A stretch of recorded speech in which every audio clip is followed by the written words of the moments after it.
Hej, jeg hedder Merete Sørensen, og jeg er underviser på det modul, der hedder Drama som æstetisk læreproces i pædagogisk og socialt arbejde. Det er et valgmodul, der hører under det valgfri kompetenceområde kreative udtryksformer. Valgmodulet Drama som æstetisk læreproces er målrettet alle de 3 specialiseringer i pædagoguddannelsen. Det betyder, at der er aktiviteter, som er specielt designet til at lave med de små børn, børnehavebørnene. Der er også aktiviteter, der er særligt velegnet til at arbejde med i skolefritidsområdet, og der vil være aktiviteter, som er specielt designet til det socialpædagogiske arbejdsfelt. Undervisningen på valgmodulet vil være en kombination af teori og praksis. På teorisiden arbejder vi med teorier omkring æstetiske læreprocesser, teorier omkring kreativitet, teorier omkring legens betydning og teorier omkring igangsætning og pædagogens rolle. I praksis arbejder vi med de samme ting.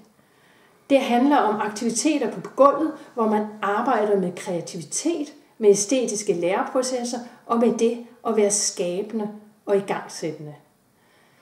Som studerende vil du kunne arbejde med et helt mangfold af aktiviteter inden for det dramapædagogiske.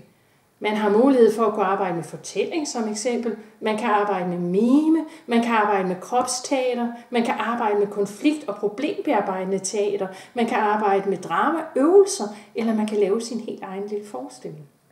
Det kommer helt an på, hvad de studerende på holdet ønsker at fordybe sig i.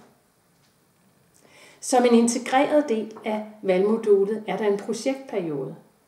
Og i den projektperiode, der skal man som studerende vælge en målgruppe og lave en aktivitet, en dramapædagogisk aktivitet med den målgruppe i praksis. Det skal videofilmes, og der skal skrives en lille rapport.